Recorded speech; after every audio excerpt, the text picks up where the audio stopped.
கவி special கிச்சனில் பால் powder வச்சு குலாப் ஜாமுனு எப்படி செய்யுதுன்னு பார்க்கலாம். நான் பால் பவுட்ரு 1/4 கிலோ எடுத்துக்கிறேன். தண்ணி தெளித்து பிசைஞ்சிக்கலாம். தண்ணி அதிகமாக ஊற்றிடக்கூடாது, தெளித்து தான் பிசையணும்.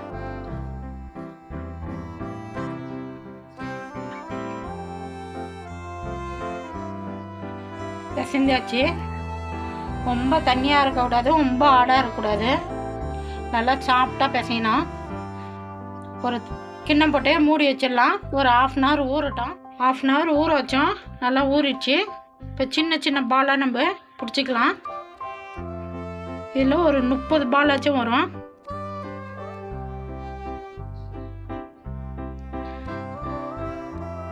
அழகாக வெடிப்பு இல்லாத பால் நல்லா உருட்டிக்கலாம்.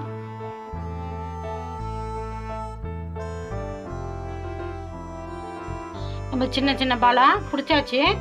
எனக்கு 30 பால் வந்துக்குது 1/4 கிலோ மாவில்.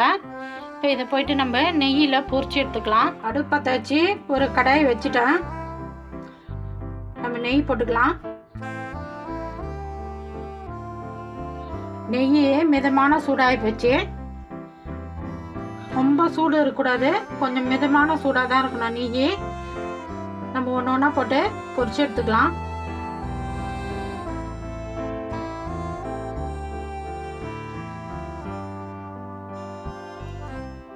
நல்லா ப்ரௌன் கலர் மாறிடுச்சு. நம்ம எடுத்துக்கலாம். இப்போ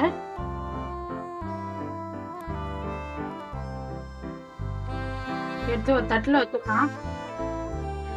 சக்கரை ஜீரா செஞ்சுக்கலாம். நம்ம ஒரு அடுப்பத்தை வச்சு ஒரு பாத்திரம் வச்சுட்டு 1/2 லிட்டர் தண்ணி ஊற்றிக்கலாம். 1/4 கிலோ மாவுக்கு 1/2 லிட்டர் தண்ணி, 1/2 கிலோ சக்கரை.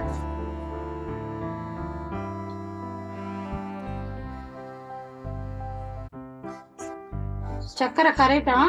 நல்லா சக்கரை கரைஞ்சிச்சு. நம்மளுக்கு ஜீரா தண்ணி ரெடி ஆகி போச்சு. சும்மா பிசு பிசுன்னு இருந்தா போதும்.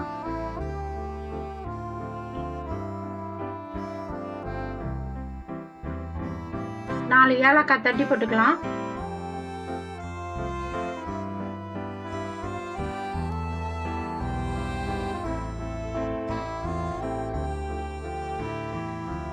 நம்ம பொரிச்சு வச்சுக்கிட்டு எல்லாமே நம்ம போட்டுக்கலாம். ஜீரா தண்ணி சூடா இருக்க மாட்டே போடுங்க.